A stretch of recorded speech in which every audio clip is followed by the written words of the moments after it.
Good morning everybody, it's the Yorkshire Gardener here. Long time no speak, long time no see. I've been extremely busy with work at the minute, so I've not had much chance to get down to the allotment, and also I've been a bit busy with other things. So I'm back here.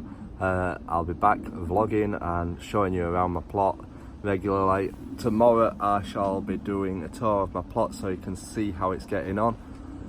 I've got lots to get done. I'm going to be getting some more seeds in soon as well, some beetroot seeds and spring onion and possibly carrots as a last batch before it's too late. So that's what I'm going to be doing. Also, I've been building a little shop on my website, which you're more than welcome to go and have a look at. I'll post the link on as well in the description, so go and have a look at that. It's got some great stuff on it. So stay tuned to stay up to date with what I'm doing. Thanks for watching.